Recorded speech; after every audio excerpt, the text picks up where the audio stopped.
Those of you that had Mesiras Nefesh for coming out tonight to make sure to be here, really a shkoch to all of you. And as Rabbi Rothman and Rabbi Schreiner mentioned, really it's a beautiful thing coming together for Limud Torah in Thornhill.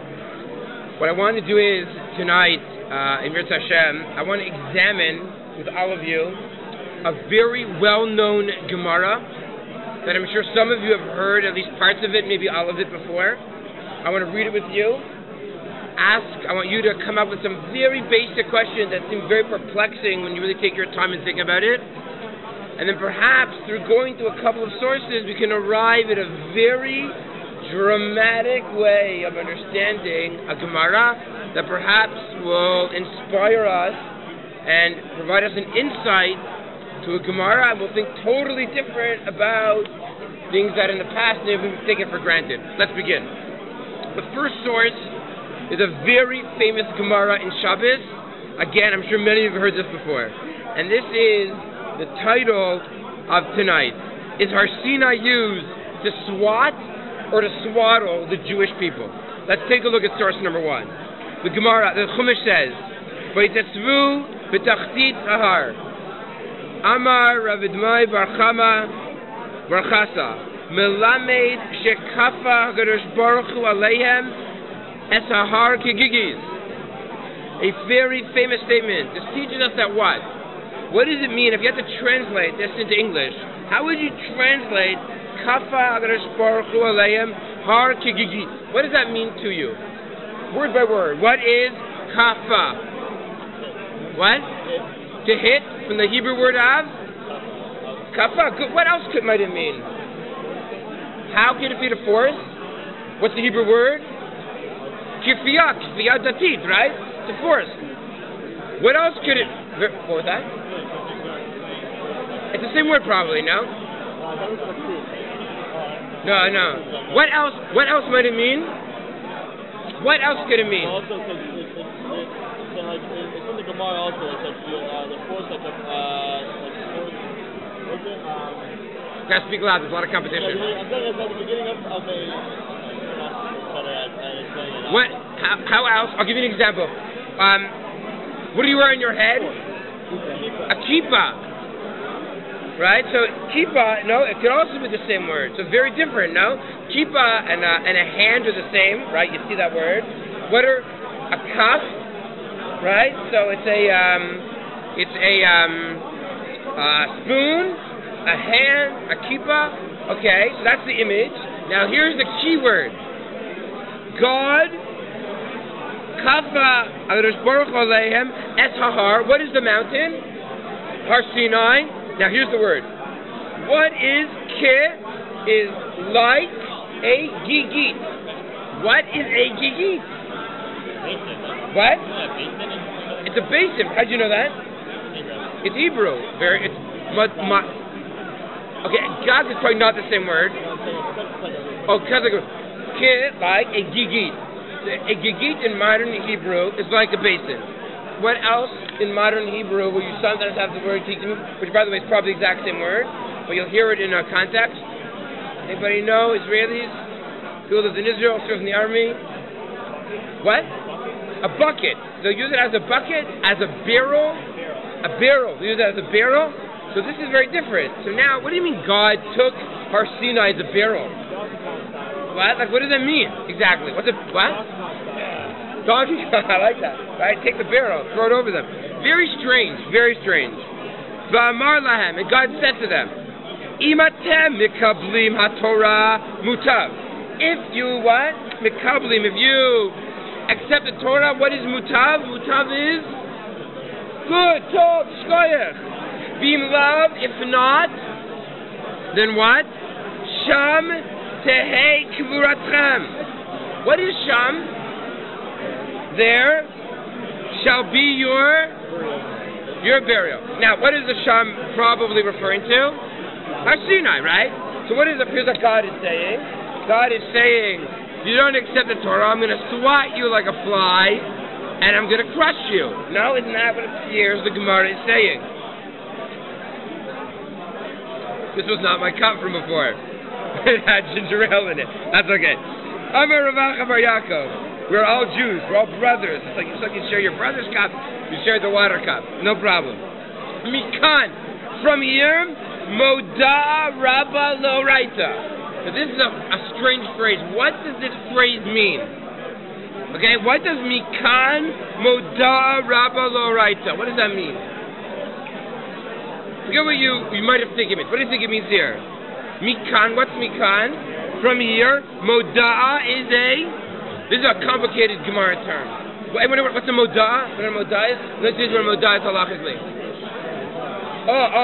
What type of shtar chov? It's like, what do you do? Here's an example. The Gemara says the following.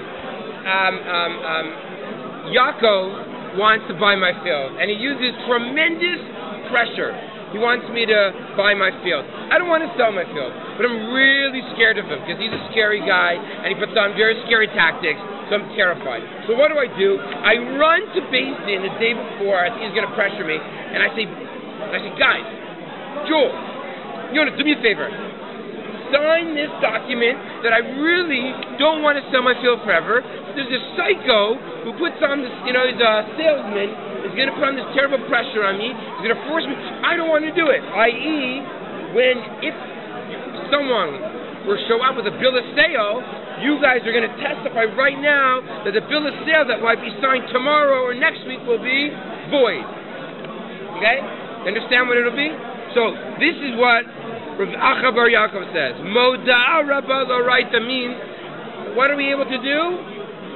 Somehow, because of this story, because of this narrative, because of how what the Gemara just said, this is able to uproot the Torah. Does it follow?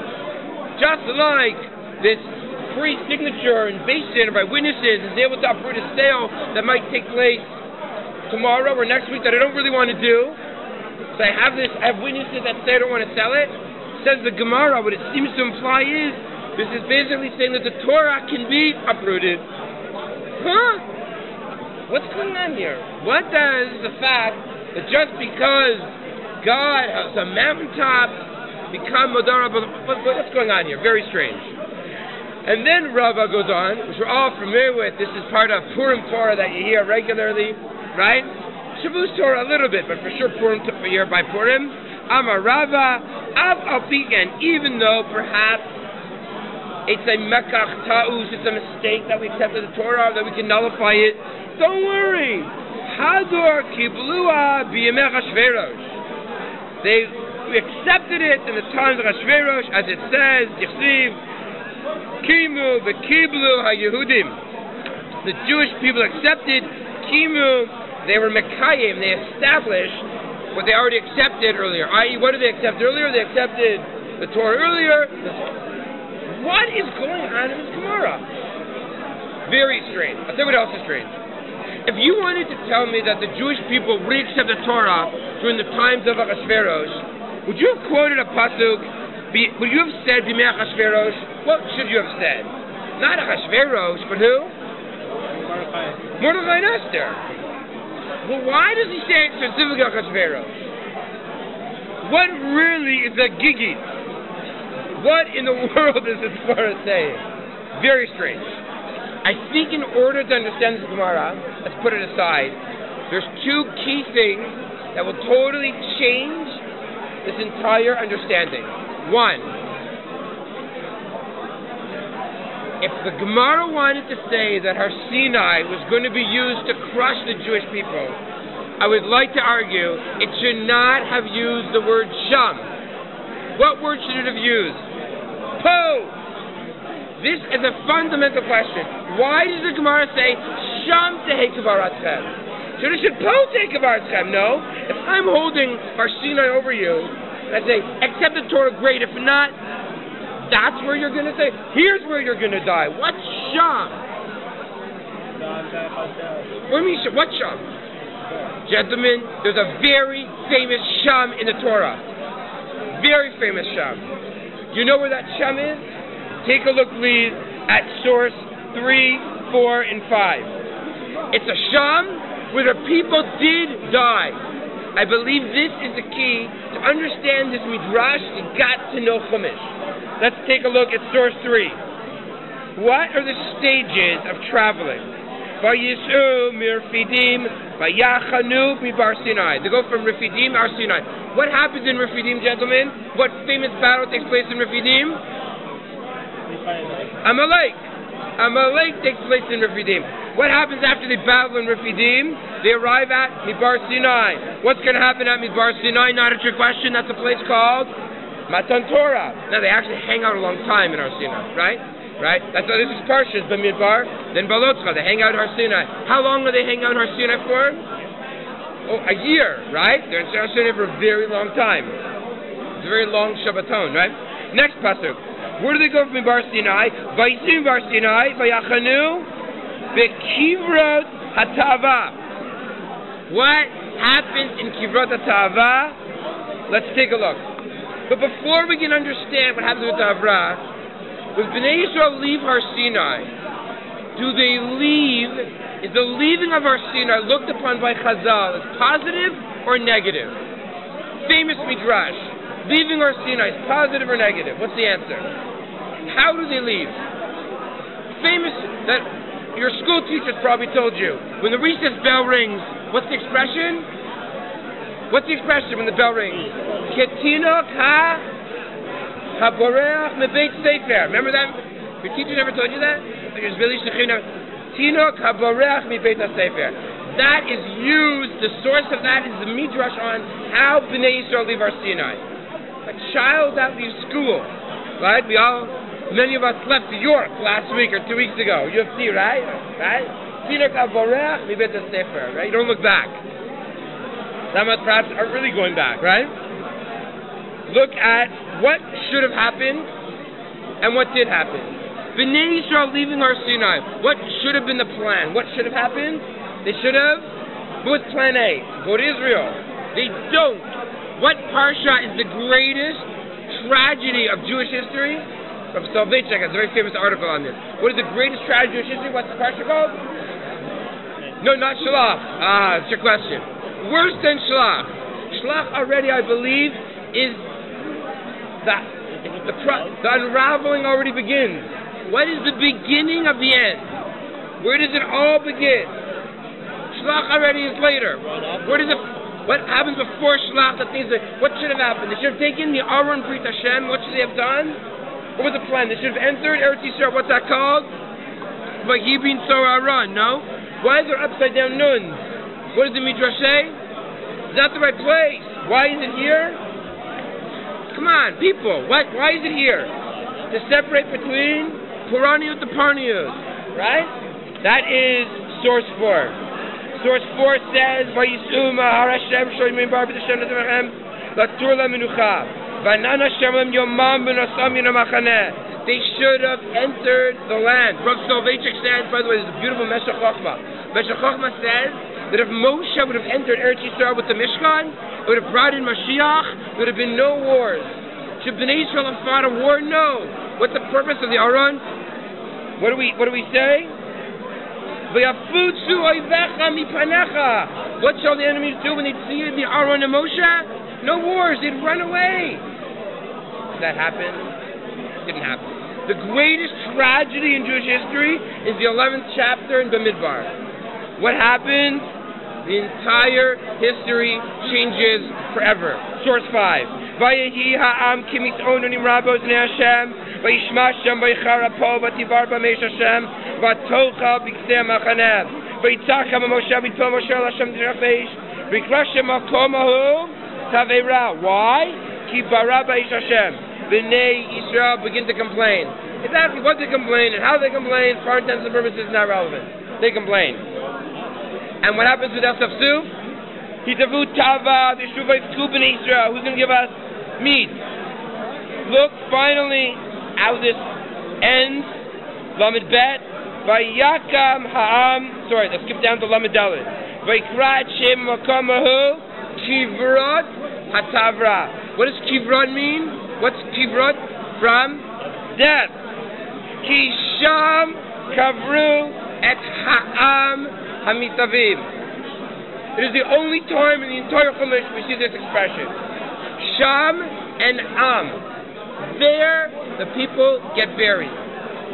I would like to suggest, I heard this once many years ago, that when the Gemara says, Sham tehei kivuratchem, is not referring to Har Sinai. Look at Chumash. Sham tehei kivuratchem is what? Kivrot HaTa'ava. What's going on here? I believe this is what's going on here. Here's what we have. The beginning, how should it have been? Let's jump to source 8. When Bnei Israel, the original plan, the introduction to all the excitement, the introduction to Har Sinai, Perek Yud Tet, the people are elated. There's a sense of rejoicing and celebration. They agree like a Lecha Dodi Likrat Kala. Perek Yud Tet. The Jewish people go out and they're ready to literally marry Gadosh Baruch Hu. What does God say? Marry me. Become my nation, become my people. Things will be good. Mutav. Life as a Jew will be wonderful. Just say yes. Just say not that.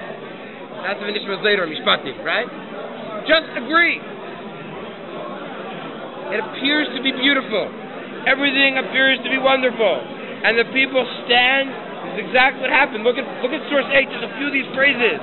V'yichan Sham Yisrael Keneged Ahar. Here is the people camping again. There's that word Sham. And look at Chet, the pasuk that was quoted before. V'yanu kolam yachdav kosher divar Hashem naseh. V'yashav Moshe divrei Moshe. V'yotze Moshe ta'am dikrat elokim yin ra'chanev yasu b'tachtit ahar. We see that the prelude to Matan Torah is met with ecstasy, with simcha. The Jewish people say yes. Moshe is a shadchan. Moshe is a shadchan when God and the Jewish people. Will you do it? Yes, we will. We're supposed to what? Al kanfei nesharim avietchem elai. V'item li mamlachet konim v'am segula. But does that really happen? Is that what happens? I think what this Gemara is saying is the following.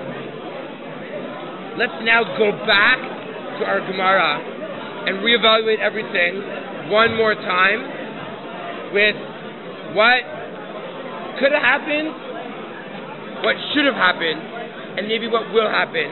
But for that, I want to go back and reread the entire Gemara and plug in a couple of these themes in a few minutes. Yeah, question.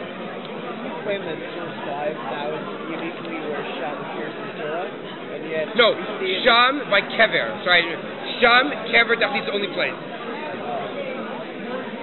Let's go back to the Gemara. Why couldn't Sham also refer to here where it says Sham and they seemingly are at Har Sinai, and yet Sham is referred to? Because Sham, remember, Sham is there, Sham is not here. Right. Good.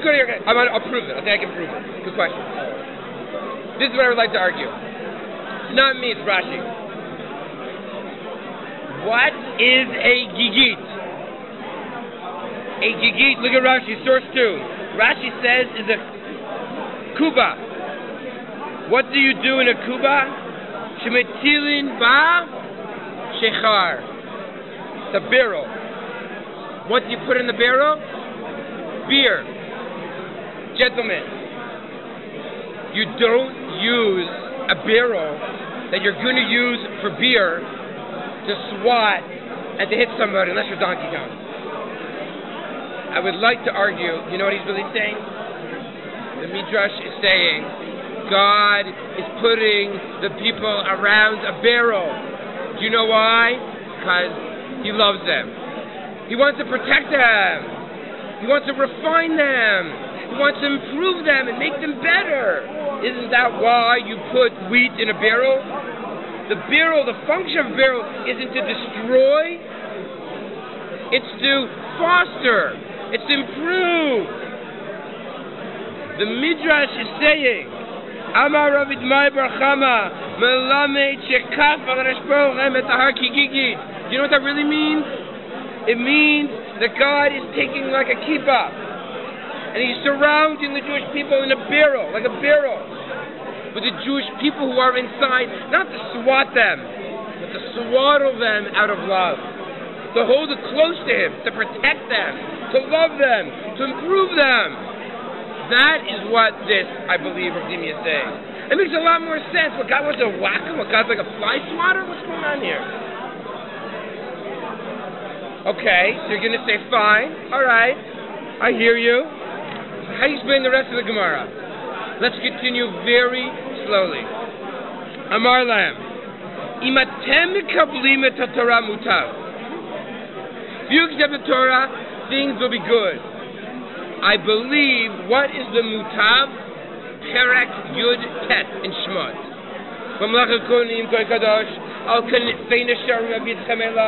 I will bring you on the wings of eagles. You'll be my nation. You'll be my people. We'll become one. Maybe Moshe will enter Israel and King Mashiach will be declared. Everything will be great. Wonderful. What happened? Says the Midrash, says the Gemara, when Bnei Yisrael don't accept the Torah. Ve'im lav, sham tehei kvaratchem. What's the sham? Kivot HaTa'ava. How did they leave our Sinai? Ketino kaboreach mi beit hasefer. They left our Sinai not wanting to keep the beauty of our Sinai. And that is the Midrash in source 7. That is the Puraniot that takes place. Remember the inverted nuns? The inverted nuns? The inverted nuns are telling us that there was a terrible tragedy that happened. And what was that tragedy? The tragedy was how they left our Sinai. They had this opportunity, they had a moment, they had a wedding, and when they left, so to speak, they blew it. Sham tehei kvaratchem. They were literally buried in Kivrot HaTa'ava. Why? So, let's understand why they failed. Take a look at this pasuk. Here.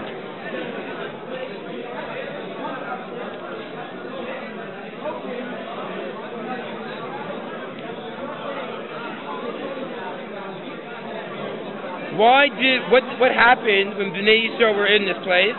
I just realized, where's the pasuk? Oh, here it is. Pasuk Kaf. What did Bnei Yisrael say before the plague? Listen to this. Ad chodeshim asher yetei source 5. Sheitzei mapchem ve'elechem l'zar ya'an. Why? Ki ma'astem et Hashem asher b'kirbechem. God says, do you know you're being punished? Ki ma'astem et Hashem asher b'kirbechem v'tivku lefanai lama z'yatzonu mitzrayim. The Mefarshim were split. What does this expression mean? Ki ma'astem et Hashem asher b'kirbechem. What does that mean? Okay, so what do they despise? Two possibilities. Either they despise you hear this? Either they despise God. What does it mean they despise God? Asher b'kirbechem. They despise having God in their midst. They didn't want to have God in their midst. They didn't want to be with the Mishkan. They didn't want to be with Kedusha. They didn't want to be with the Shekhinah. Or they just despise God. Right? It makes more sense to me to explain it. Meaning, wasn't that they just despised God? They despised that God was with them. The Kutzker Rebbe has a great line. The Kutzker Rebbe wants to ask the question. The Kutzker Rebbe asked his Talmidim once, where is God? Where is Hashem? So one guy answered like Uncle Moshe, up, down, right, left, and all around. Okay, that's not really true, right? Where the Kutzker Rebbe said, where is God? The answer is, wherever you let him in. If you choose to lead a godless life, the greatest consequence, not as a punishment, as a consequence will be, you will lead a godless life. The consequence for leading a godless life is what the Jewish people wanted. They didn't want God to be in their midst. What was the message of Amalek in Refidim? Right before Har Sinai, what had to be the message? Well, take a look. That is source 6, Pasuk Zayin. What did they ask at the end? Hayesh Hashem v'kirbeinu imayin? Is God in our kirbeinu? By the way, what's really cool? What's the root word of kirbeinu? What? It's both karav, like close among us, and as Rav Hirsch says, you flip around the letters, it's also a kever, also a grave, it's also death. Flip around the last two letters. Alright. So what do we see? If God is in our midst. The Jewish people want to know, is God in our midst? Amalek comes to say, God is in our midst. If you want God, God will be in your midst. That's the purpose of, by the way, the Ramban in Chumash has a very important message. According to the Ramban, what's the purpose of the Mishkan? Very important Ramban. There's like 20 Rambans that are like linchpin Rambans. This is one of them.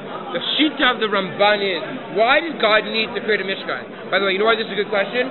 Because according to Ramban, when does Moshe receive the message to build the Mishkan? Before or after Chet Egel? According to Ramban. Before Chet Egel. According to Rashi, when does Moshe receive the mitzvah to build the Mishkan? After Chet Egel. Rashi holds that it's perhaps connected to Chet Egel. Right? But according to Ramban, why do we receive the mitzvah to build the Mishkan? Says the Ramban, you know why? It's a portable Har Sinai. Where do we see that the Mishkan's a portable Har Sinai? Well, what do you mean? What is like the main player of Har Sinai? Asher Dibra. What's the main player of the Mishkan? Dibra. What's it covered in? Right? It's covered in, when it gets received at the top of the mountain. No one else could go there. No one else could go to where the Aron is. Okay? Other parallels the Ramban brings. So therefore, we need a portable Har Sinai. Meaning, what's a portable Har Sinai? Yesh Hashem b'kirbeinu. Because the function of the Aron, as we saw, was to have our enemies and shoo them all away.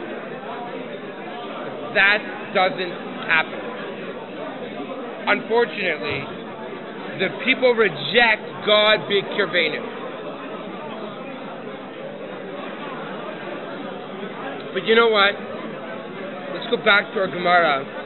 Maybe one can argue that you can ask God a bomb question. You can challenge God theologically. And perhaps that is what Rav Acha Bar Yaakov wants to argue. Take a look. Back to the Gemara, source number 1. So let's go back to what we said. We wanted to reinterpret the Gemara, and we wanted to say what? That the whole purpose is that God put us in a barrel. He wanted to refine us, to make us better, and to improve us, because He loves us. He wants to enhance us. Torah is there to improve a person and make life better. Mutav. It's good. It's not good for God. It's good for us. Right? We don't have this moral relativist society. The Torah is good for us. It creates community. I can quote you a million studies that having religion in your life is healthier and it's good for you. And if you believe in a God, and you're more likely to have family, and you're more likely to earn more money, and you're more likely to have a meaningful and purposeful life, and you can quote it for forever. However, one could still argue the following. Comes along with Acha Bar Yaakov and says, wait a second. Moda Rabba Loraita. Maybe we could argue, God, you said life was going to be good, right? You said, no, that if we accept the Torah, what's going to happen? Al kanfei nesharim avitzchem elai. You said what? Yidli mamlachet kohanim. We're an Am Segula. Im shamot tishma mitzvotai. All these promises, all these wonderful things are going to happen. Maybe it didn't happen. Mikan Moda Rabba Loraita. Maybe you could argue, says Rav Acha Bar Dimi, that God said life will be good. Just accept. The problem is, not exclusively, but one could argue that over the past hundreds and thousands of years, life for a Jew is not mutav. Why should we should have accepted the Torah? Meaning, despite maybe some of the perks, was it really worth it? It was a trick. God said mutav. God said just a naseh. It's going to be an amazing marriage. You know what, God? It's been a lousy marriage. Persecution, it's been difficult, it's been hard. Forget it. It's not worth it. It's not worth it being a Jew. Better that we would have said no at Har Sinai. Moda Rabba L'Oraita. That the mistake was, we made a mistake. We could hold God accountable and uproot that transaction. Why? It was under false pretenses. Now comes on Rabbi and says no. Or, not no, but Af Al Pichein. Hadur Kibluha B'Mechashverosh. This is an amazing thing. Look at Rashi on the words Bimei Achashverosh. Let's go back. Sorry. Yeah. Bimei Achashverosh. Me'ahavat hanes shenasa lahem. Because of the love of the miracle that was done. Wait a second. We asked the question, why does it say Hadar Kiblu Achashverosh? It should have said Hadar Kiblu Bimei Mordechai Vester. Rashi says, because the love of the miracle that was done for them. Anybody want to? What is Rashi trying to tell us that happens in the times of Achashverosh? What is Rashi might be suggesting? Yeah. What do you think Rashi is suggesting? Well, all the persecution that took place within the Torah narrative, and so according to your point, therefore, with the love of the miracle, it needed to specifically be stated in Achashverosh because that is what is exactly tied in with the miracle of persecution. Good. What does it say? The word Vayihi, is that positive or negative in Tanakh, according to Chazal? Negative. What's the source of that? I don't remember. What's the source? 11.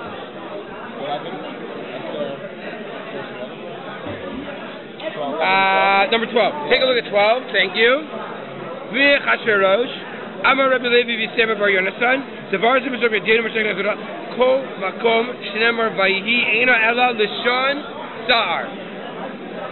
Maybe Rav Acha bar Yaakov is saying the following. Do you know why specifically I'm quoting Vayi Bimei Achashverosh? Do you know why? Because in the times of Achashverosh, things were terrible. The Jewish people stood on the brink of extinction. But then, God saved the Jewish people. Not for the first time, but in the times of Mordechai Vester, they accepted the struggle of what it means to be a Jew. They accepted the struggle. Why? Because of the chiba of the nation. They recognized that God loves the Jewish people. There's a greater message of Jewish history. Yes, it might be a struggle, but the struggle is worth it. Not that the struggle is painless. Not that persecution doesn't hurt. It's like in a relationship, right? In a relationship, it's very, when you're a child, you teach children, they love Hashem, Chagim, they love it, they sing songs, they love Judaism. What's not to love?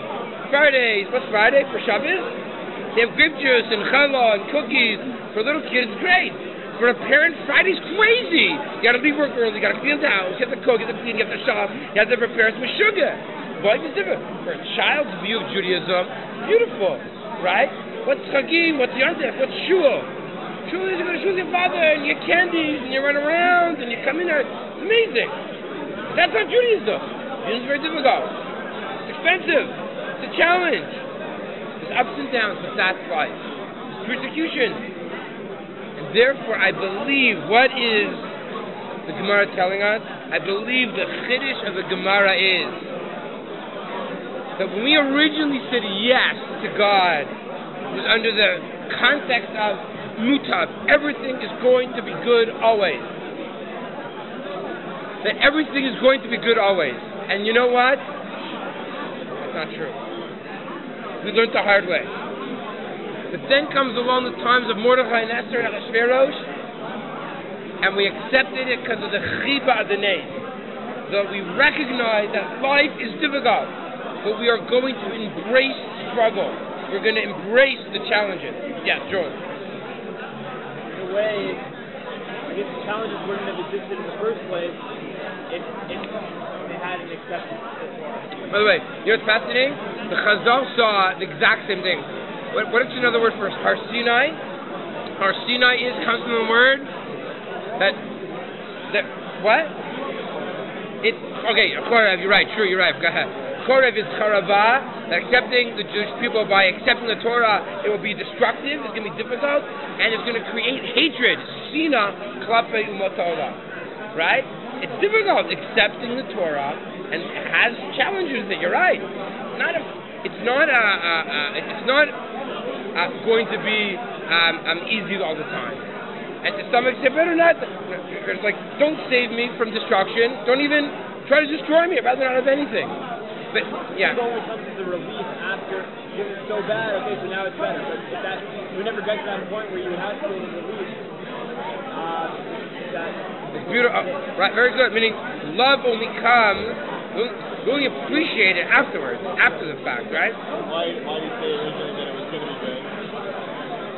Meaning the original, shall we say, Har Sinai experience was God said it's going to be bad.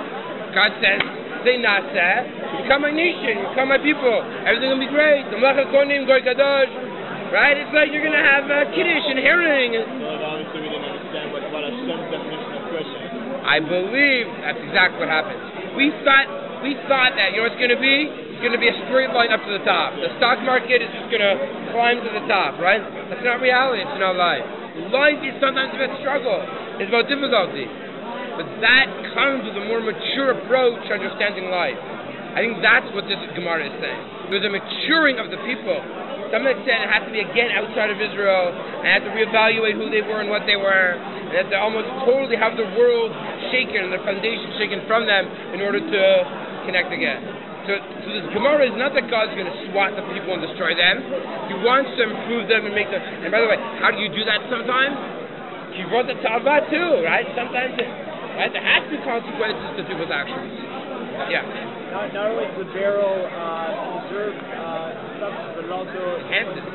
Proves it, right? Enhances it. Better. Right? That's what sherry casks, right? The taste of the barrel can sometimes be imparted into the liquid and improve it, right? That's the Could perhaps the various interpretations signify something even more meaningful than just choosing one of the two, and the fact that there is this dichotomy between both of them that exist, right? It's not just this. Right. I think it's also a process, right? Earlier or later. We should be continue to learn Torah not out of struggle, not of calamities, but out of shefa and bracha. Sure.